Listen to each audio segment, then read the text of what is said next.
केतु आपको वैराग्य, जैसे कि 4th हाउस आपका अटैचमेंट है, आप वैराग्य हुए नहीं हो, आपने मन को साफ किया है, फिर आप वैराग्य पर जाते हो, आप हर चीज से दूरी बनाने के लिए कोशिश करते हो, वो केतु है। बट आप जब सन्यासी बन जाते हो ना, तो आप केतु नहीं रह जाते हो, तब आप क्या बन जाते हो? गुरु, पाइसिस गुरु, सेजिटेरियस गुरु नहीं, पाइसिस गुरु। जो संत महात्मा होते हैं ना, जिनके अंदर ज्ञान, जो हमेशा उस जोन में रहते हैं, लिबरेटेड जोन में रहते हैं, वो जुपिटर है। केतु जो होता है ना, वो आपके अंदर खत्म करता है चीजों को, आपके वैराग्य को ट्रिगर करता है कि मुझे ये सब चीजें नहीं चाहिए, इसलिए वो अष्टम भाव है, जो आपको राहु से दूर ले जाता है, आपके डिजायर से, आपकी इच्छाओं से, आपके पेंडिंग कर्मा से, सबसे दूर ले जाने की क्षमता केतु के अंदर है। तो इसीलिए वो उसको स्कॉर्पियो की आधिपत्य दी है, पाइसिस की नहीं दी है। पाइसिस जो होता है ना, वो गुरु से आता है। तो जब आपको रियलाइजेशन हो गए, जब आपके अंदर वो क्षमता आ गई और आप डिटैच हो गए, तब आप गुरु बन जाते हो। अल्टीमेट नॉलेज का सोर्स है गुरु। ओके। हम्म। तो अब 12th हाउस के बारे में समझते हैं। ये स्पिरिचुअलिटी है। स्पिरिचुअलिटी का लास्ट चरम है, ये होता है प्यूरिफिकेशन ऑफ हार्ट, जहाँ पे आपको एक इंटरेस्ट आया स्पिरिचुअलिटी में और आपने प्योर किया, खुद को अच्छे इंसान बने हो आप। यहाँ पर आपने इंटेंस साधनाएं करी है और यहाँ पर आप उस स्टेट पे पहुंच गए हो जहाँ पे आपका कनेक्शन यूनिवर्सल एनर्जी से हो गया है, जहाँ पर आपको वो ज्ञान से आप कनेक्ट हो गए, किसी भगवान से आप कनेक्ट हो गए हो, या आप मेडिटेशन के उस परम स्टेट तक पहुंच गए हो। ये वाली स्पिरिचुअलिटी 12वां घर है। इसीलिए जितने भी स्पिरिचुअल प्लेसेस होते हैं, लाइक अलग अलग कल्स होते हैं, अलग अलग ग्रुप्स होते हैं, जहाँ पे बच्चे गुरु के अंडर रहते हैं, काम करते हैं, वो 12वें घर का काम है। वो स्पिरिचुअल प्रैक्टिसेस है जो आप कर रहे हो एक गुरु के अंडर एक्सेट्रा, तो वो 12th हाउस का काम है, ठीक है। जहां पर आपने सब कुछ त्याग दिया है और आप सिर्फ मुक्ति के पाथ के लिए चल पड़े हो, ये 12वां घर है। तो 12th हाउस, छठा घर और 12th हाउस का भी बहुत इंटरेस्टिंग कनेक्शन होता है, ये दोनों एक दूसरे की शक्ति है। तो छठा घर होता है कि आप कितनी सर्विस समाज के लिए कर सकते हो, एनिमल्स के लिए कर सकते हो। तो सर्विस करने में सबसे पहले आपको त्यागना पड़ता है चीजों को। बिना त्याग के आप किसी की सेवा नहीं कर सकते हो। सेवा में हमेशा त्याग होता है, वो पैसे का त्याग हो सकता है, वो आपके शरीर का त्याग हो सकता है, आप मेहनत कर रहे हो किसी के लिए, आप कुछ दे रहे हो उन लोगों को। तो किसी को कुछ दोगे जब भी, तब हम हमारे अंदर त्याग की क्षमता हो। तो जितना ज्यादा मजबूत 12वां घर होता है ना, उतनी ज्यादा आप त्याग करने की क्षमता किसी इंसान के अंदर होती है और उतनी ज्यादा वो सेवा कर सकता है। ओके। तो ये दोनों घर एक दूसरे के स्ट्रेंथ है।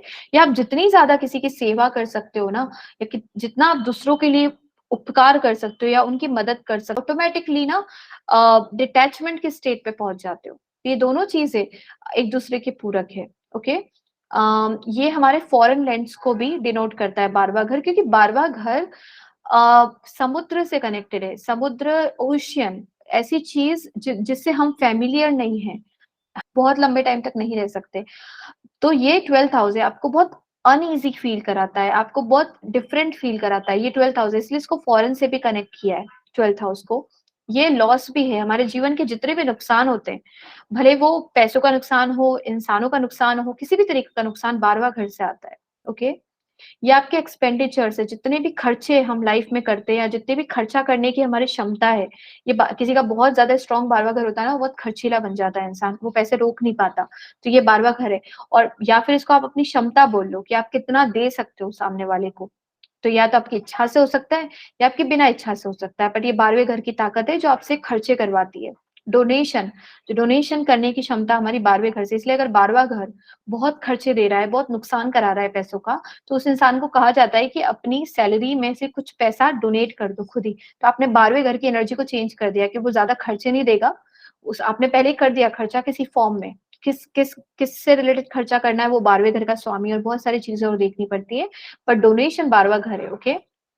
थेफ्ट, जब चोरी हो जाती है घर में, तो खर्चा हो, मतलब अचानक से चीजें निकल गई हमारी लाइफ से, वो भी 12वें घर से आता है। 8वें घर से भी आता है, 12वें घर से भी आता है। 8वें घर का तो ऐसा होता है कि सब कुछ ही लुट गया, इंसान के पास कुछ नहीं बचा। 12वें घर के यहाँ चोरी हो गई, हमारे कुछ लॉस हो गया हमें लाइफ में, वो थेफ्ट 12वां घर है। एक्स्ट्रा वेगेंस, बहुत ज्यादा कोई चीज के ऊपर दिखावा, अगर हम कर रहे हैं, वो 12वें घर है, किसी 12वां घर बहुत मजबूत है ना, तो वो बहुत पैसा खर्च करके शो ऑफ करने की क्षमता रखेगा। मतलब 2 तरीके के एक्स्ट्रावेगेंस हो सकते हैं। एक होता है कि जो शादियों में करते हैं हम, जहाँ पर हम सिर्फ लोगों को एक ऐसा खर्चा दिखा रहे हैं, उसको आप दिखावा भी बोल सकते हो या इच्छा हो सकती है कि नहीं मुझे तो ऐसी ही शादी चाहिए। वहाँ पे भी आपको क्षमता चाहिए कि आप उतना पैसा अपनी लाइफ की इतनी बड़ी जो इनकम सोर्सेस है, इतनी मेहनत एक जगह पर एक दिन में आपने सारी खर्चा कर दी, वो एक्स्ट्रावेगेंस 12वां घर देता है। ठीक है, कोई इंसान शादी करेगा तो कितना ज्यादा उसके अंदर लगा सकता है। ठीक है, और ये एक्स्ट्रावेगेंस कुछ क्रिएशन में भी हो सकता है कि कोई आर्टिस्ट इतने कुछ भव्य, जैसे राजा जब भव्य मंदिरों का और जगहों का निर्माण करते थे, तो वो उनका एक्स्ट्रावेगेंस है, वो उनके 12वां घर की क्षमता है कि वो कितना ज्यादा भव्य किसी चीज को कर सकते हैं अपने खर्चा करने की क्षमता से। तो एक्स्ट्रावेगेंस 12वें घर से आता है। एडिक्शन, हमारे जितने भी एडिक्ट हो जाते हैं ना, जब जो भी लोग, वो 12वें घर से, क्योंकि ये एक ऐसा जोन है ना जिसमें आप जाते हो ना तो बाहर निकलना, समुद्र में कोई गिर गया इंसान, भले उसको तैरने आता है, बहुत मुश्किल है कि वो वहां से वापस बाहर आ जाए। ये एक ऐसी जगह है जो आपको अंदर ले जाएगी, तो बिल्कुल आप उसके अंदर चले जाओगे। तो एडिक्शंस भी 12वें घर का काम होता है। ओके, सबकॉन्शियस माइंड, हमारा एक कॉन्शियस माइंड है। जो अभी मैं आपसे बात कर रही हूँ, मैं आपके अपने कॉन्शियस माइंड से बात कर रही हूँ। आप सवाल पूछ रहे हो, आप आपके कॉन्शियस माइंड से, कि आपका, आप सोच रहे हो, आप थॉट आ रहा है, आप पूछ रहे हो, कॉन्शियस माइंड है।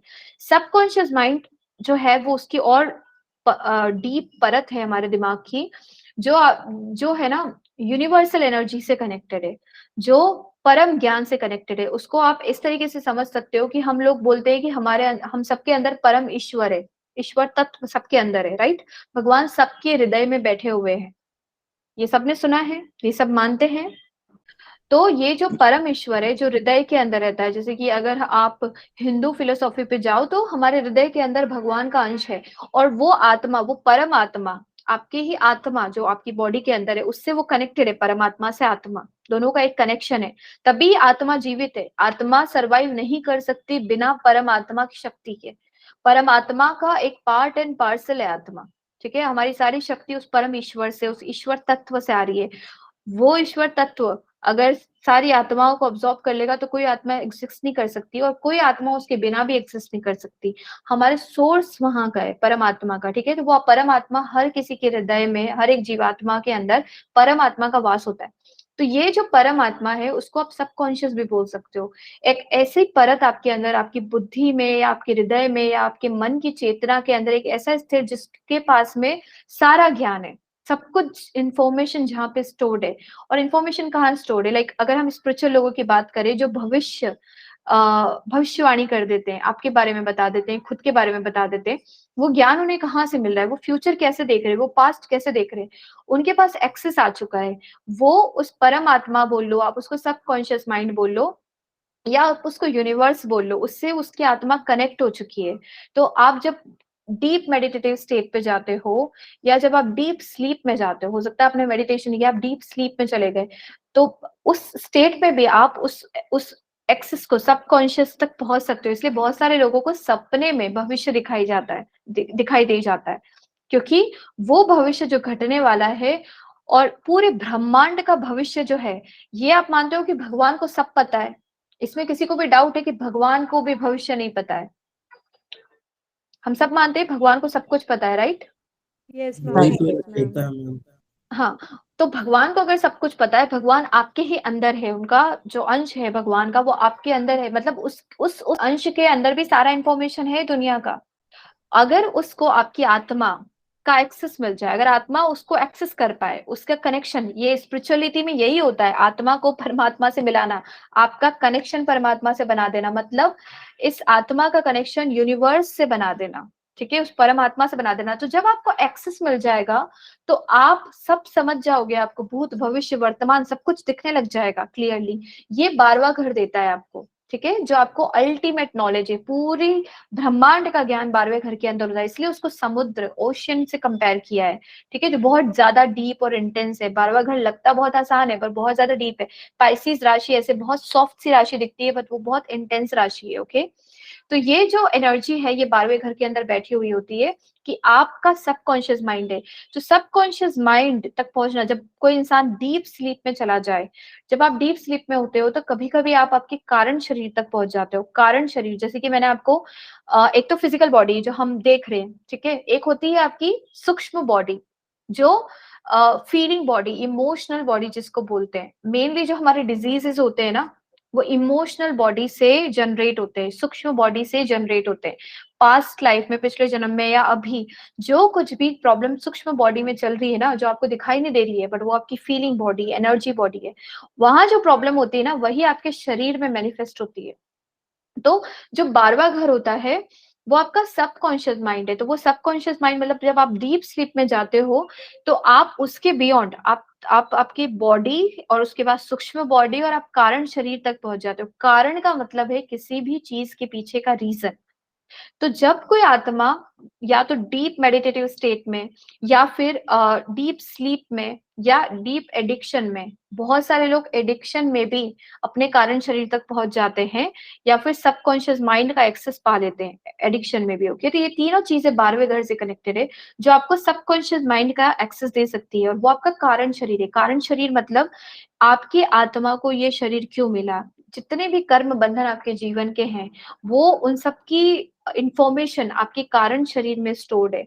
ओके, और वो जो कारण शरीर होता है, उसी कारण शरीर से आप पूरे यूनिवर्स की एग्जिस्टेंस का कारण भी जान सकते हो कि क्यों ये सब एग्जिस्टेंस में आया है। जैसे कि अभी आपके ब्रेन के अंदर कुछ मेमोरी स्टोर्ड है कि जो भी आपने अभी एक्सपीरियंस किया था, आपके ब्रेन के अंदर वो स्टोर्ड है, वो आपकी मटेरियल बॉडी की मेमोरी है। कारण शरीर जो होता है ना, वो पूरी दुनिया की, जब ब्रह्मांड का क्रिएशन हुआ है और ब्रह्मांड का जहाँ अंत होगा और स्वयं ब्रह्म ब्रह्म कौन है, उसका आंसर कारण शरीर के अंदर है।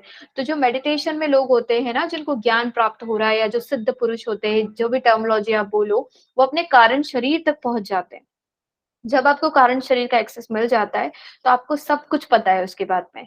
आप किसी की भी भविष्यवाणी कर सकते हो, ठीक है? तो ये कारण शरीर या सबकॉन्शियस माइंड आपको कारण शरीर तक पहुँचा सकता है, वो 12th हाउस है। बट उसमें आप कॉन्शियसली कभी नहीं जा सकते हो। या तो आप इतना मेडिटेशन, मतलब मेडिटेशन क्या है? आप थॉटलेस बन रहे हो, आप मेमोरी लेस बन रहे हो, और आप जो चीज़ जैसी है वैसी देखने की कोशिश कर रहे हो। हर विचार को अपने दिमाग से हटा रहे हो, जो मटेरियल बॉडी आपको दे रही है। और आप कोर तक जा रहे हो, सच्चाई तक जा रहे हो, आपके आत्मा तक जाने की कोशिश कर रहे हो, और आत्मा से आप परमात्मा तक जाने की कोशिश कर रहे हो। ये चीज़ मेडिटेशन में होती है। कभी-कभी नींद में, डीप स्लीप में हम वहाँ पहुँच जाते हैं और हमें क्या, भविष्य के सपने आ जाते हैं, ठीक है? हमें इंट्यूशंस, 12वां घर इंट्यूशंस भी देता है, ठीक है? अगर आपने बहुत मेडिटेशन करा है, कभी-कभी डीप स्लीप में इंट्यूशंस इतने पावरफुल हो जाते हैं कि आप आपका भविष्य देख लेते हो, ठीक है? तो ये सबको, इसलिए बहुत सारे लोगों को अगर आंसर्स चाहिए होते हैं ना, तो वो क्या करते हैं, जस्ट सोने के पहले अपने दिमाग के अंदर ये थॉट क्रिएट करते हैं कि मुझे इस चीज का आंसर चाहिए। आपका जो आखिरी थॉट आता है ना माइंड के अंदर, वो थॉट पूरी रात में कहीं ना कहीं सबकॉन्शियस माइंड प्रोसेस कर रहा होता है। उसका आंसर आपको सुबह उठते ही मिल जाता है या सपनों में मिल जाता है, आपको आंसर्स पता चल जाते हैं। आपका सबकॉन्शियस माइंड का एक्सेस नींद से भी होता है। तो ये 12वां घर है। 12वें घर को हीलिंग का भी घर गया कहा गया है। ये हॉस्पिटलाइज़ेशन भी है। जब आप हॉस्पिटल्स में होते हो ना, तो आप आइसोलेशन में होते हो, ठीक है? तो इसको हीलिंग का घर भी कहा गया है 12वें घर को। अब ये हीलिंग का घर बनने के पीछे एक और कारण है। अ, अगर किसी इंसान को अपनी बॉडी को कोर तक हील करना है ना, तो हम बोलते हैं कि फास्टिंग करो। जैसे कि 11 एकादशी जो आती है, वो बॉडी को प्यूरिफाई करती है। कैसे करती है उसको समझते हैं। जब कोई इंसान, जैसे कि नॉर्मली ना हम दिन में 2 या 3 बार तो खाते ही हैं। बहुत मुश्किल है, बहुत कम ऐसे लोग हैं, मेनली स्पिरिचुअल लोग हैं, वो दिन में 1 बार खाते हैं, ठीक है? पर मोस्ट ऑफ द लोग 2 या 3 बार खाते हैं। अब खाने का जो प्रोसेस है ना, कि खाया, उसको पचाया, अब्ज़ॉर्ब किया, उसको निकाला, साफ किया, ये सब जो चीज़ें होती है ना बॉडी में, पूरा दिन ले लेती है। 24 घंटे आपकी बॉडी काम कर रही है। अब भोजन को पचाने में जो एनर्जी लगती है ना, उसका फ्लो होता है डाउनवर्ड। नीचे की तरफ उसकी एनर्जी फ्लो करती है, तभी आपकी बॉडी प्यूरिफिकेशन कर सकती है, तभी मटेरियल एनर्जी जो होती है वो डाउनवर्ड फ्लो करती है। स्पिरिचुअल एनर्जी है वो अपवर्ड फ्लो करती है, डायरेक्शन एनर्जी का। तो आपकी बॉडी में जब भी भोजन होता है ना, या वो कुछ भी प्रोसेस कर रही है खाने के साथ में, उस टाइम पे आपकी एनर्जी का फ्लो होता है डाउनवर्ड। तो आपकी बॉडी एक को एक टास्क मिल गया है, काम मिल गया है, अभी वो उस खाने का ही प्रोसेसिंग चल रही है, वो हील नहीं कर पा रही है। बट हमारे हिंदुइज़्म में सबसे ज़्यादा व्रत को इम्पोर्टेंस दी है, क्योंकि जब आप व्रत करते हो, आप एम्प्टी स्टमक होते हो। सबसे बेस्ट तरीका होता है व्रत करने का कि पानी भी मत पियो, ठीक है? तो व्रत में क्या करते हैं, सबसे पहले भूखा रहने को बोलते हैं। जब आप भूखे रहोगे, तो आपकी बॉडी को टाइम मिला, आपकी बॉडी के पास इतनी एनर्जी है कि वो 1 दिन भूखा रह सकता है, ठीक है? जब आप भूखे रहते हो ना, तो आपके बॉडी के पास अब कोई काम नहीं है, मेनली बॉडी एक ही काम कर रही है, बाकी तो आप कर रहे हो, इधर-उधर सामान रखना-वखना ये सब। इंटरनल वर्क जो चल रहा है ना बॉडी का, वो 2 चलता है, एक तो भोजन को पचाना और एक आपको हील करना, आपको स्वस्थ बनाना, ठीक है? या फिर आपकी एनर्जी को ऊपर की तरफ बहाना।